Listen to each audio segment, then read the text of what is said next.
just going to dive right into it and get going. I have an appointment in a little bit, so I don't want to start too late. I hope that some more people hop on, but if they don't, that's okay. And this is going to be recorded. So I always like to open up with some sort of little quote or something to give you guys something to think about. So I saw this one and it really stood out to kind of just what I wanted to talk about today. But not only that, I just feel like it resonated. So it says, talent is a pursued interest in anything that you're willing to practice, you can do. And I just feel like, especially with this business, you're going to be practicing a lot, especially with leadership. And honestly, there's going to be a lot of trial and error. And hopefully, by these leadership Zooms and the things that I'm vulnerable about, you guys have a little bit less trial and error than maybe I've gone through. And then you can do the same with your team or whatever. So that we can try and prevent some of that. But in the long run, failing and failing forward is where your growth comes from and where you're going to see the most progress. So poor Nat, we literally had the biggest miscommunication issue ever. So she's helping her mom with a garage sale and stuff right now because they're moving and doing all these different things. So unfortunately she couldn't be on here. She had a whole list of notes. So I'm gonna read her notes because I feel like she had really good points. I'm probably not interpreting them obviously in my own way. So Nat, if you're watching this replay and I totally butcher it and you're like, that's not what I meant at all, so sorry. But in the meantime, I'm just going to kind of go over her notes, and then I have some too. So this is going to be casual and low key, but we probably will take up the full hour. So if you can be here for that full hour, great. If not, don't feel bad for hopping off. Like I said, this is recorded, but I'd love for y'all to stay. Okay. So first things first, I'm going to kind of open with what is quiet leadership, because that's what today's topic is all about, quiet leadership. And ultimately what I came up for with this was helping people think better versus telling them what to do, point blank. And Nat kind of wrote down, listen. One of the most valuable qualities of a quiet leader is our ability to listen and hear what is being said by either a distributor voicing fears, facts, concerns, emotions, etc., or a customer or potential voicing their feelings. Listening is a basic sign of respect. People need to feel heard in order to trust you. So I just wanted to share her little note there. I'm not going to dive too much into it. I wish that she was on here and could talk about these, but I'm just going to read her notes and then I'll give my whole spiel. Okay, she says, let go of the ego. Lex says all the time, we're here to help and guide you, not stroke your ego. When you think of leaders, you probably think loud, like me. She's so funny. But volume comes from overconfidence, which is why it's so important to get comfortable with your products and your business. And then she said, finding your style. There's no one size fits all leadership. Different personalities and different ways of seeing the world. We can't ignore the fact that certain leadership styles work better in certain situations, which is why research suggests that true leaders are able to adapt to his or her style to fit this person's need. This is why watching all the trainings we give you is so huge. I've said this before, but we don't give you them for nothing. We want you to watch them and decide essentially if it's good enough to be talked about or not. And honestly, the only thing that I really want to reiterate with that too, because she's so right, is there's no right or wrong way to work this business, just like there's no right or wrong way to lead people. But one thing that I heard a while back that really stuck with me, and I'm pretty sure it was Pam that said it, but she was like, and if it's not her, so sorry to the person who it is, but they said the golden rule, obviously we're all taught as kids all the time, which is treat others how you want to be treated. But not everybody wants to be treated the way that you want to be treated. Not everybody wants to be led the way that you want to be led. So I feel like it's really important, and that's where color personality comes in, color personality tests, and really just getting to know your distributors, getting to know your potentials. And that's why having genuine conversation is so important. Sorry, I'm gonna put my hair up because it's driving me nuts. Okay, she said, follow your own lead sometimes. None of us is as smart as all of us. Ken Blanchard. Never ask your team to do something you wouldn't and aren't willing to do yourself. And secondary to this is like the team guidelines, the 6 lists that you're asking everyone to follow. Jump on the Zoom meetings and stay close to the fire. If you hold yourself to the same standards and accountability that you're placing on your team, you'll be quicker to earn their trust and respect, a must for effective leadership of any kind. And then this one is like probably my favorite that she wrote down. She said, keep cool and be patient. Angry leaders don't work. Let me tell you from experience, your team will fall apart and probably not like you very much. Let me tell you from trial and error, when I first started, I was always mad or sad about my paycheck because it was around $100-ish and I wanted so much more. I was trying so hard, but my team wasn't taking this seriously. I drove my team away because I kept getting on them for this or that. But who wants to listen to you when you're a nagging Karen? I'm shocked no one was like, STFU. Make it a fun environment for your team, whether that's with the work or guidance. No one likes strict. No one likes getting in trouble all the time. Vibe attracts your tribe. It's the truth. And then she recommended the book Quiet Leadership by David Rock, which is the book that I was going to recommend for you guys too. But those are all super good points. The thing that I will add on to her angry leadership is I have also dealt with this. Like in the beginning of my business, when I first started leading people, it was very much so because I had come from a 9-to-5, you get into like manager mode and you just want to like tell everybody what to do because you're like, well, you're asking me how to work this business and I'm telling you how to work it and you're not doing it or whatever. And it just becomes this like anxious conversation, and the distributor feels that and you feel that.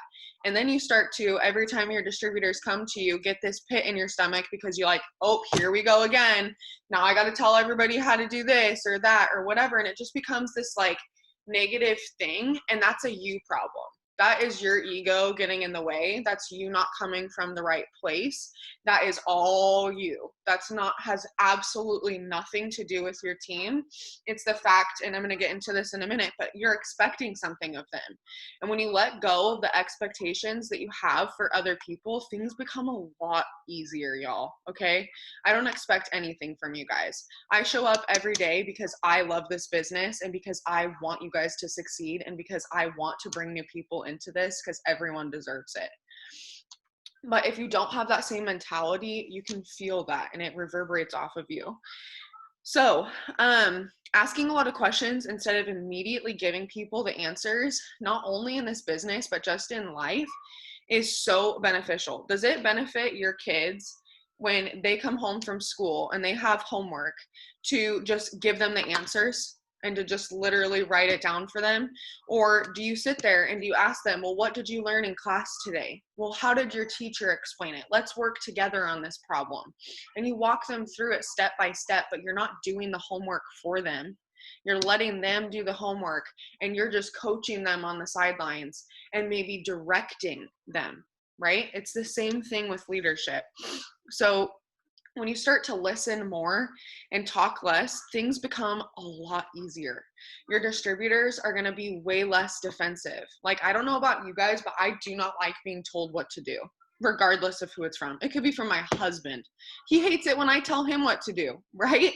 No one likes to be around someone that's bossy. No one enjoys, like, I don't know about you guys, but I definitely can remember managers that I didn't like and managers that I loved. And the managers I didn't like were micromanaging. They were always on your ass about something. If you were 2 minutes late, it was like the biggest deal in the world. And the thing about this business, you guys, is it is a choice every single day for both you and your team to show up.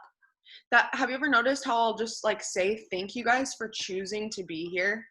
Those words are intentional. I'm not saying that because it's fun. I'm saying that because I literally mean those words. I appreciate you showing up every day because you don't have to be here. No one is obligated to work this business, and let alone teach their team or all the things. Can you sit down and eat your yogurt? Okay, let's see. I just want to make sure. Okay, it makes it feel more comfortable coming from you. Okay, there's a story that I once heard about these two people on a plane. And I want to give you this analogy so that maybe it makes sense. So, for example, these two people are sitting on a plane, and it's a woman and this guy that sits next to her, and they end up starting up conversation, and he starts asking her questions. Where are you from? Where are you flying to? Whatever. And she tells him, she's like, oh, I'm flying here. I'm going to see family. And he just starts asking her all these questions, asking her about her life, where she's going. And every time that she would ask him a question, for example, where are you from? Where are you flying to? He would ask her another question. He wouldn't answer her. He would just defer the conversation back to her and ask another question. And after the plane ride, when they landed, he or she called her friend and was just going on about this guy that she was sitting next to on the plane and how nice he was and how much conversation they had and all these different things and how he was just one of the coolest people that she's ever met. And she doesn't even know his name because that whole time he was talking to her about her. People don't care how much you know until they know how much you care, you guys. And when you truly start caring about your team like we are a family, because like again, I don't say that for fun. I love you guys. I feel like we are such a part of a community here, and it's so important to have that. It is so important. So I gave you that example because again, people don't care how much you know until they know how much you care. Okay. So I kind of wrote down, and Nat touched on it a little bit too, but no one likes a nagger. So AKA telling people what to do or trying to convince them what to do. And in this book, Quiet Leadership, he actually said, trying to tell people what to do equals no change. It equals no action. So when people come up with their own solutions, they feel inspired, they feel creative, and they take action right away. So if you've ever felt drained after talking to your newbies, or if you've ever felt drained for helping your team, here's a couple things that I'm going to say to you. Number one, you are giving way too much information. You are giving way too many answers, and you are not asking enough questions. Because when you start making people come up with answers for themselves, they are going to be so much more willing to do the work. So when a distributor, and I'm going to give you an example, when a distributor comes to you and says, hey, I'm feeling like crap, I haven't enrolled a single thing this month, I could very easily go into, and if this is someone that tells me this every single month, I'm going to be like, sis, let's get real. What are you really doing every day? Because 9 times out of 10, if you're not enrolling at all, you're not doing the work. There is no like beating around the bush with that. So that's a whole different conversation. But if this is someone who legitimately feels like they are trying this business, they're giving this a fair shot, they're doing the work, we could very easily be like, well, you should be sending more messages. Well, you could be getting more haps up. You could be doing this. You could be doing that, or whatever. Instead, we need to be asking questions like, okay, with all the negativity aside, what do you feel like you could have done better? What do you feel like you could have done more of? Here, I'm going to pause this recording really. Okay, I'm literally going to share my screen on this recording because I want to show you guys. This is directly from this book that Nat and I are talking about. Hang on, before I do that, let me show you guys. Let me just make sure that I'm not missing anything else. I'm like all over the place. Oh, the other thing that I was going to say is if you feel like you're drained after helping your newbies all day, you're not working your own business enough. Because if you're not managing 80-20 with your business and your team, like helping your team absolutely is so important and is so crucial and is an absolute necessity every single day. You should be providing team value. They should feel like they should be able to come to you with screenshots, all that kind of stuff. But I've always and always will work my business as an 80-20 principle, meaning 80% of my time goes to my personal business because that is my paycheck and I am the only one in control of my paycheck, not my team. So 80% of my time goes to my personal 6 list, controlling my time, sending my messages, getting my haps up, doing all of the things, interaction, growing my network. The other 20% is answering screenshots, is sending newbies new tasks, is putting up the push, is all those different things, right? So if you're feeling drained, it's probably because you're spending too much time making sure that you're replying to your newbies right away, when you need to be taking a 30-minute break with your kids and eating some freaking lunch and then coming back to it and doing your 6 list and then helping your team. Or maybe you need to take a break to send your own messages because you're only feeling overwhelmed because you're like, oh, I haven't worked my business all day and I've been helping my team all day. Like, how do I do this? There's no balance, y'all. You just have to prioritize, and you have to understand that this business, you're never going to have an empty inbox. You're never going to have empty text messages. And that is a good problem to have. You need to be okay with messages sitting there and the fact that you're going to have notifications. And that's actually a really good sign. Biz is booming, right? So just know that it doesn't need to happen right away. Obviously, responding to people in a timely manner is important. But at the end of the day, you have to make sure that your stuff is done. And we're going to talk about that in a little bit. But, okay. Hang on, baby. Can I wipe your face? Wait. You're so pretty. Let me see it. Okay. Watch your show. Okay.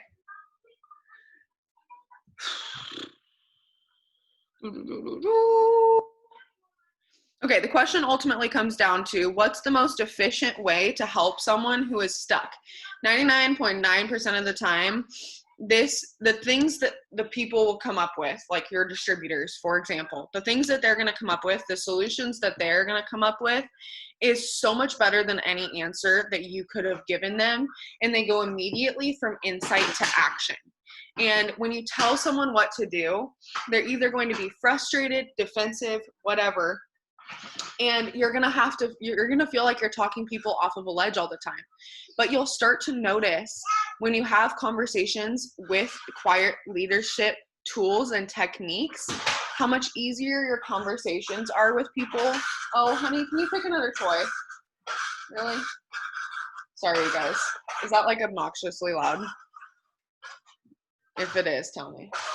Okay, open. Hang on. Mom life. Okay. They go from insight to action. Okay, so I'm going to show you an example in the team page where I talk specifically about this. This is straight from this book that I was talking about, the Quiet Leadership book. So, for example, I sent a message in a group chat basically saying, hey, tell me where you're at this month. So I said, hey, gorgeous, I'm so thankful you messaged me and took advantage of this opportunity to chat.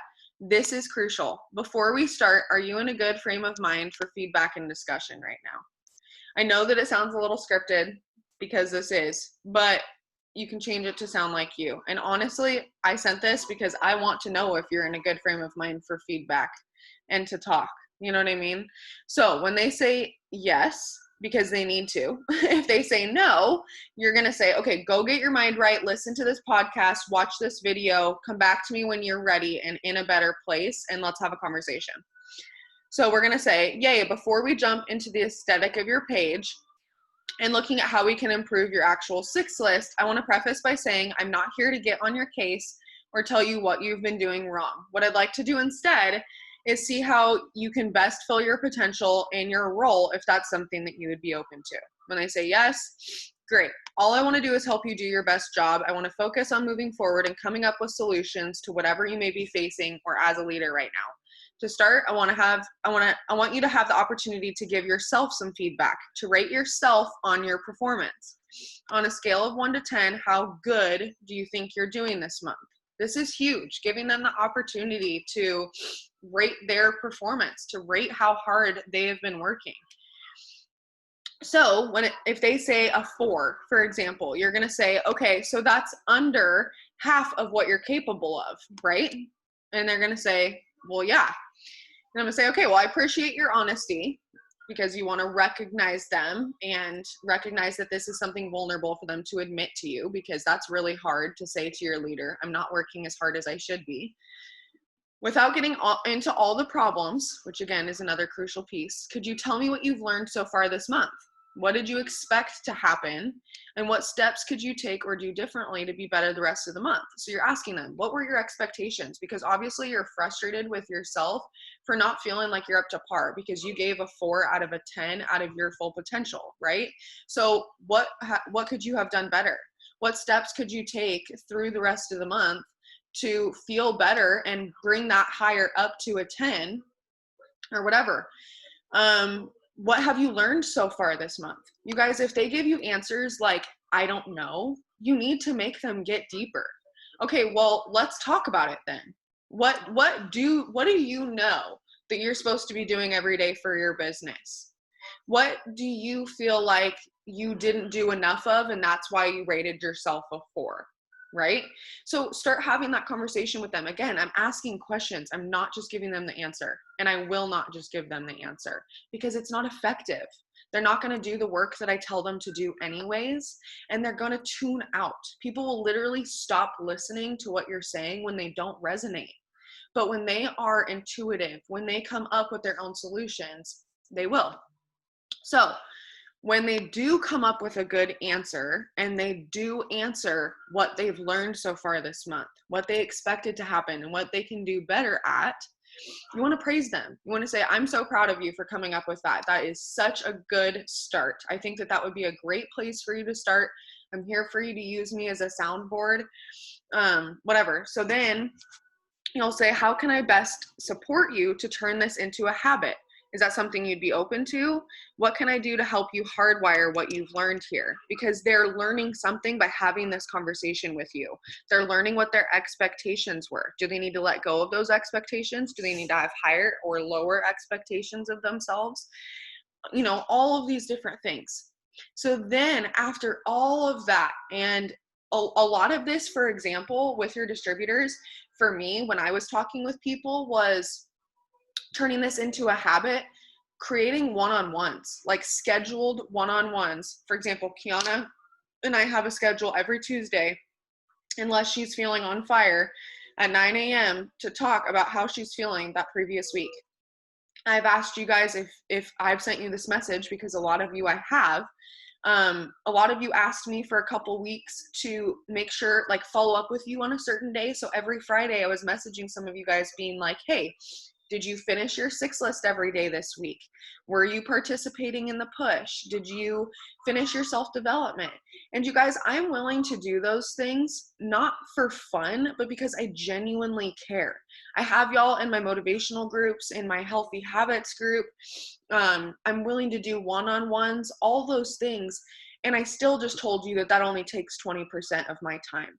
So I'm extremely intentional with where I'm scheduling all of this, but there's no reason, granted, unless you have a full-time job, but some of you don't, that you can't provide this value for your team too. And even if you are working, I was still doing this when I was working a full-time job. It was just either really late at night or on my lunch breaks or whenever I could squeeze it in. And they were always like 5 to 10 minutes because I didn't have much more time than that. And now I'm blessed to be able to do this full-time and to be able to give you guys that.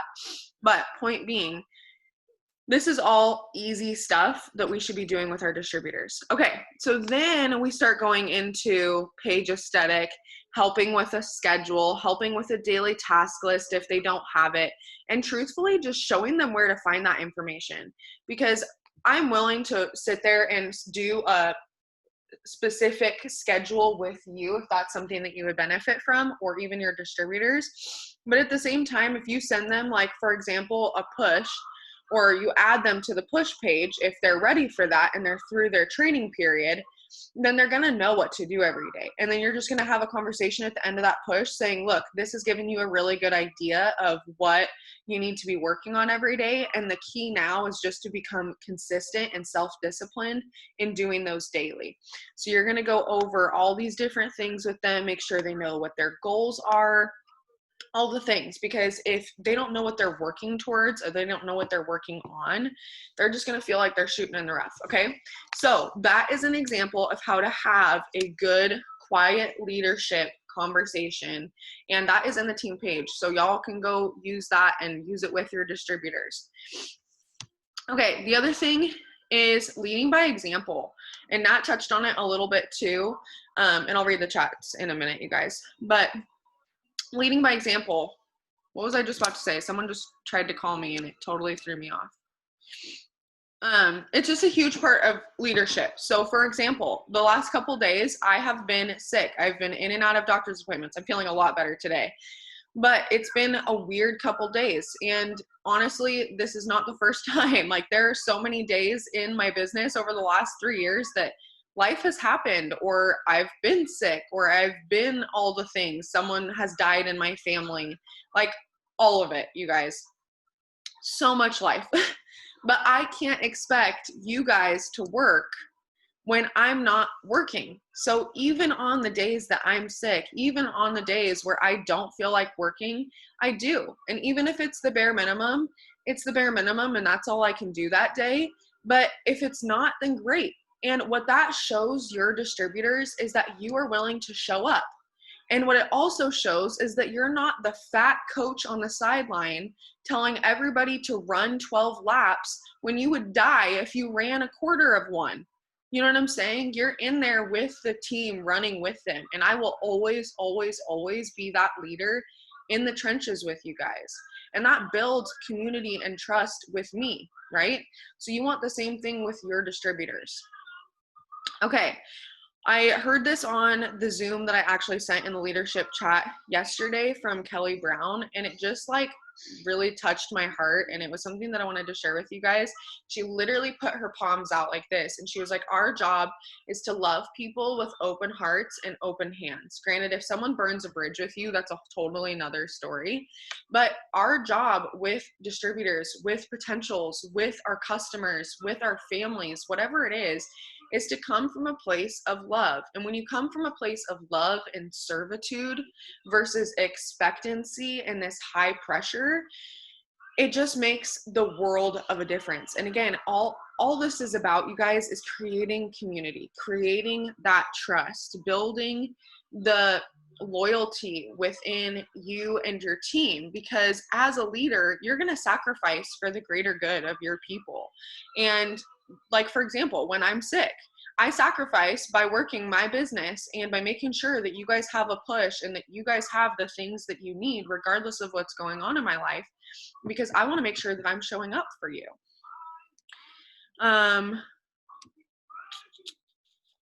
Let's see. Everyone, I just wrote this like quote down. Everyone suffers a little, so no one has to suffer a lot.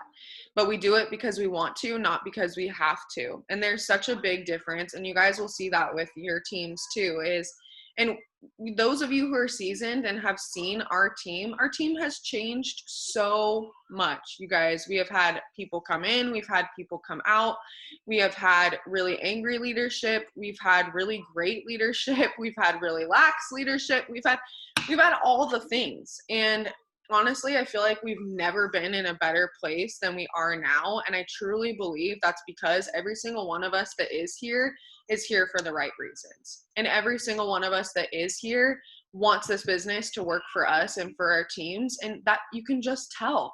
You can tell when someone is in this for the paycheck and for themselves only.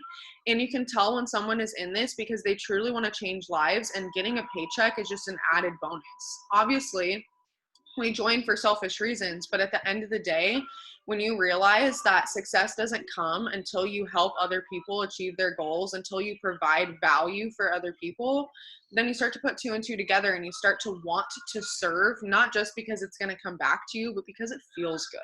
Like, I don't know about you guys, but when I have great conversations or great one-on-ones with my team, or I hop on these leadership calls, like, it just feels good. And when you feel aligned and when you feel ready to lead and to serve, it comes together and your promotion will come. Okay. Okay. So going back to Kelly's thing about loving with open hearts and open hands, it was kind of funny because Connor was in the garage with me yesterday, and we always like have conversations. He'll tell me about his day at work and I'll tell him about mine. And he read this Facebook post to me and he said, it's so true. And it is true. And it reminded me of the stuff that we're reading in Leaders Eat Last right now. But it was basically, and I'm going to butcher it, this post about this guy who worked for this company and was so freaking loyal. He took all of his work home every night, worked overtime without question, without being compensated for it, like was truly, truly devoted to his company. He was almost there for 3 years. He was punctual every single day, all of the things. And there was one day where he showed up to work almost 20 minutes late, and his boss basically reamed him a new one in front of other employees, coworkers, about him being late. And that same day, that employee texted his friend, because he just kind of huffed under his breath because he needs the money. So he was like, wow, that's super shitty of you to speak to me like that, but kind of gonna brush it under the rug because like I'm at work and what am I supposed to do about it? And he texted his friend on lunch basically asking if they were hiring and getting a new job. And for the last 2 weeks of his employment, he did the bare minimum work.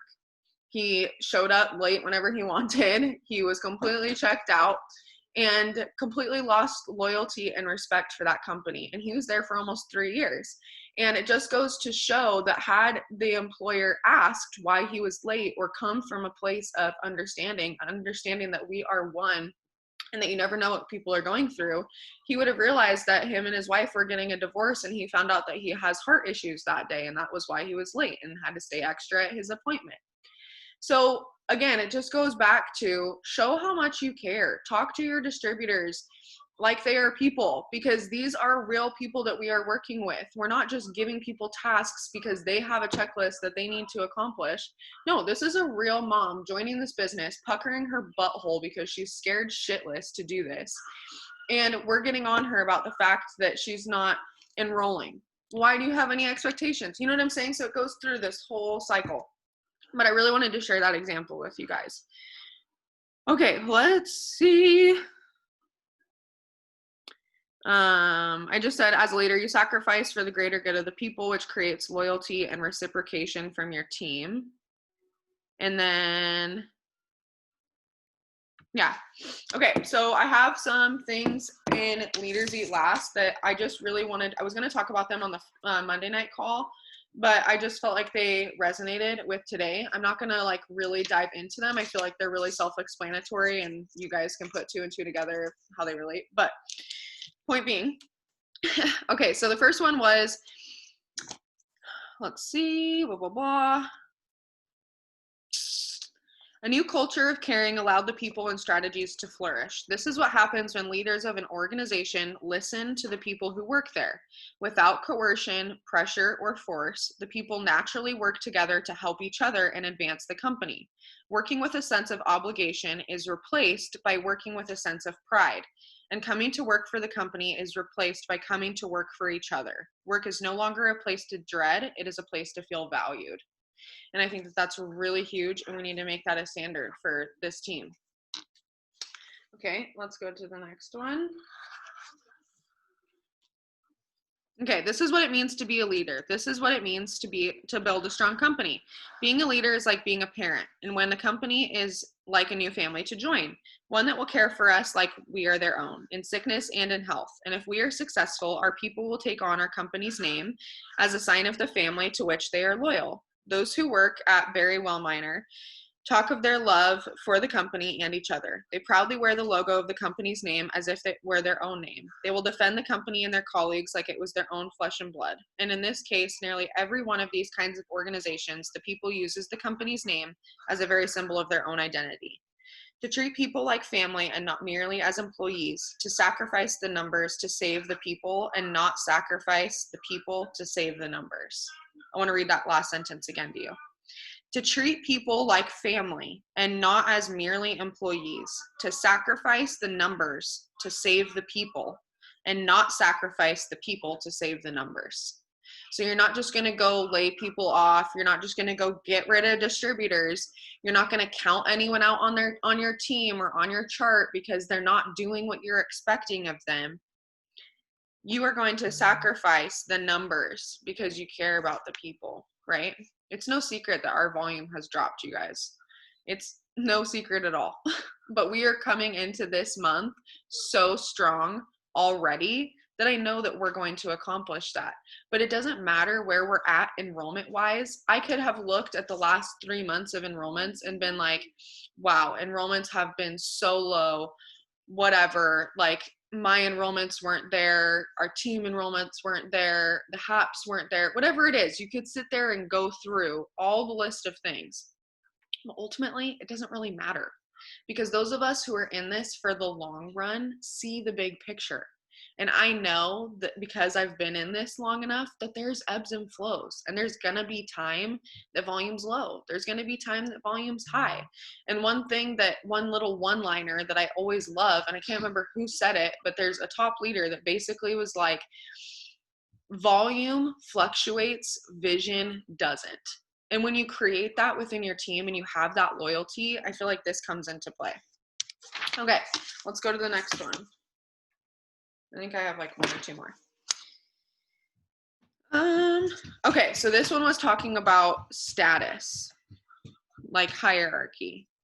So the same is true for politicians during election cycles. It's fun to watch the politicians who announce that if elected, they will do all these good things because they care about us. But if they lose their election, many go on to do none of these things. The rank of office is not what makes someone a leader. Leadership is a choice to serve others with or without any formal rank. There are people with authority who are not leaders, and there are people at the bottom rungs of an organization who most certainly are leaders. It's okay for leaders to enjoy all the perks afforded to them. However, they must be willing to give up those perks when it matters. And I love that, because it is such the same thing with the hierarchy, if you will, of our business. Your worth as a leader is not defined by what rank you are. Just because you're not Ambassador 2.0 does not mean that you do not have value to provide to your team. Whether you are an executive, whether you literally have not a single person on your team yet, you are a leader, and you can absolutely grow and gain leadership skills that are going to help you, because inevitably you guys will be one day. You are going to enroll a distributor who eventually enrolls a distributor who enrolls a distributor who enrolls a distributor. And it may not be on your timeline, but the reality is that it's going to happen one day. So being prepared for that, and not just being that leader who says that when you're at a certain rank, all these things are going to happen. Start doing it now. Okay, last one, I think.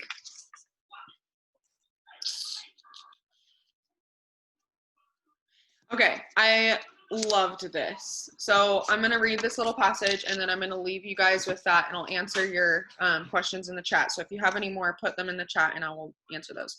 Okay. I'm not going to read the whole thing because you guys are reading this book with me, so you'll probably remember what this is talking about. But basically, this guy was standing on a stage, and the year before, he had given a speech at the same venue. And the first year, he had an escort to his room. People were bringing him coffee. He had all the luxuries. He got picked up every day in a limo, whatever it is. And then this time he drove himself. He got himself his cup of coffee. He did the things by himself. He brought his own luggage to his room. And he said, "It occurred to me, the ceramic cup they gave me last year, it was never meant for me at all. It was meant for the position I held. I deserve a styrofoam cup. This is the most important lesson I can impart to all of you," he offered. "All the perks, all the benefits, all the advantages you may get for a rank or position you hold, they aren't meant for you. They're meant for the role you fill. And when you leave your role, which eventually you will, they're going to give the ceramic cup to the person who replaces you, because you only ever deserved a styrofoam cup." And I loved that, because again, it just goes back to the rank thing. I love when they talk about the hierarchy and the ranking, because it just makes so much sense when you compare it to this business. Okay, I'm gonna look at the stuff in the chat. This is so helpful. Definitely something I'm struggling with. Yes, and honestly, just having patience is one of the hardest things, especially with new distributors. It is so difficult. Leadership is one thing that I don't think anyone could prepare you for in this business. And I put it, oh, actually, it's something that we're talking about tomorrow in the push, because I was creating my content earlier for tomorrow. And I said, it's one of those things that is going to push you out of your comfort zone. It is going to challenge you and it is going to force you to grow, but it's so cool because that's where all the internal growth happens. That's where letting go of the ego happens, is when you start dealing with other people and it's not just like signing a customer anymore. You know what I mean? It's like legitimately teaching people how to rewire their brain. It's legitimately teaching people how to have self-discipline and to implement this as a lifestyle and to actually work this business. You know what I mean? So don't let it overwhelm you. Don't let it, get something that you're so bogged down with, but I'm hoping that this helped. I have to remind myself that the potentials will still be there in an hour and take a second to breathe. Yes, it is totally okay, you guys, to take a couple hours or whatever to do your own stuff. And the reality is that it's so hard for us to get our heads out of, because we're on our phone all the time. We think that people expect us to reply right away. I've only ever had like 1 or 2 people ever in my entire 3 years of doing this business be like, you didn't reply fast enough. Literally. And honestly, I don't want those customers anyways, because the reality is I have a 2-year-old and I'm pregnant and sometimes I'm throwing up, or sometimes I'm picking up dog shit in the backyard while my kid is like doing who knows what. Like, I don't know. Okay. So I'm sorry, but I'm an actual real person and it's going to take me a second to get back to you. And 90% of the time, you guys, when you're like, I'm so sorry, my daughter was throwing dog poop in the backyard, like, they're gonna get it. You know what I'm saying? This is a real story, okay? So, they'll still be there. Okay, how do you approach a DT that is in the push but isn't doing anything without sounding rude? First of all, that's not rude at all. The reality is that some people aren't going to do it. And I love the analogy because someone put in the chat, I love these analogies. Well, I'm gonna give you another one. With distributors, this is something that I have to remind myself so much, is you can feed the dogs, you can feed the wolves, but you can't force them to eat. And it's kind of funny because Otis is sick and I don't know what's going on with him. And my dog loves food. He loves food. But the last 2 days I've put it down for him and he literally isn't eating. So again, it's a very true statement. When you give people all of the tools to succeed in this business, that's the best that you can do. As long as you are showing up and you are trying your best to grow as a leader and to implement these leadership tips that we talk about, and you're just doing your best every day and giving them the tools that you can, that's all that you can do. And you can't force people to work. Having said that, I do remind people of their why. I'll screenshot their why that they sent me this, and I'll be like, is this still important to you? Because if it is, we need to get real, sis. And when new distributors tell me they want to run for this $8,000 bonus, I'm like, okay, then we need to get on a 10-minute FaceTime today, and you need to understand that this is going to take some grit. And you need to understand that over the next 3 months, you're going to be working your ass off and feeling like you are not being paid what you are worth, but you will reap the benefits when the end of that 90 days comes and you get your bonus. So are you willing to do the work? And I preface my new distributors with that. I tell all of my newbies, look, you are going to feel like you are just doing the things, running through the motions. And at first, you're not going to feel like you're getting compensated for that. And honestly, you guys, until you go diamond and above, you're not going to be feeling like you're being compensated what you're working. But that is building a business. You are building an empire. Don't expect yourself to be paid to be a warm body in a seat. You are building a legacy. You are creating a life that is not only one of your dreams, but you're helping 16 other people, if you're going diamond, help build theirs as well. You know what I'm saying? So it's a process and it's going to take time. And if you want it to happen quick in that 3 months and earn those bonuses, it's absolutely possible. It's absolutely doable. But there's a reason that 1% of our company, again, is paid as diamonds and above. And you have to be willing to do the things that 99% of people are not willing to do if you want that kind of paycheck. So how would I approach that? I would talk to them about their why. I would see if they're still excited. I would look at myself. Am I participating? Am I doing all of the tasks every single day and showing up as the leader and leading by example as I should be? If the answer is no, then it starts with me. And I need to get my 6 list on track first before I can expect them to. Otherwise, it's just going to be like, look, you are eligible for these bonuses if it's a newbie, I'm assuming, or even if they're not. Well, heck, everybody actually, if you're Fast Start qualified, first time diamond rank ups is $8,000 bonus right now. So be looking at different angles and different things that get them excited. A lot of it is going to come from their color personality type. If they're a red, they're going to be really inspired, really motivated by that bonus. If they're a yellow, they're going to be probably more motivated by what that bonus is going to do for them. And you're going to have to dive deeper into what that will actually provide them with and how that's going to change their life so that they want it. But again, you can't force people to work. And if they're added and we're giving everybody all of the tasks every single day to do, that's the best that I can ask. And the best that I can do is provide the value for you guys. The best that you can do is to show your newbies what is available to them and the tools that they have access to. And the rest is up to them. And you're just there to guide them. And again, just like a kid with their homework, direct them to what is going to make them most successful. Okay. How do we talk to a DT about continuing working regardless of all the things that life throws at them instead of using things as excuses? My very first step would be to send them my video on YouTube that is literally called "Don't Use Your Why as Your Excuse." And I spit some fire and I forewarn people, look, this is going to be a really red talk, but this is something that you need to hear.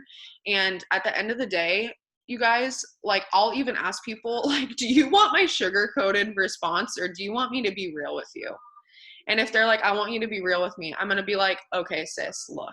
And depending on what their color is going to depend how I come at it. But I'm going to be like, do you think that I don't have shit going on? And I'm not comparing my life to yours, but you are not the minority. You are the majority. Everybody has things going on, and we could all come up with a million excuses why not to work this business. And the more things you look for why not to, you'll find them. But the more reasons, the more you look for why you should, you will as well. And it is all a choice of perception. It is all a choice of what you're forcing yourself to look at. A lot of it comes back down to self-development. Are you growing your mind? Because when I have an issue like this with a distributor, 9 times out of 10, it's because they're not listening to self-development.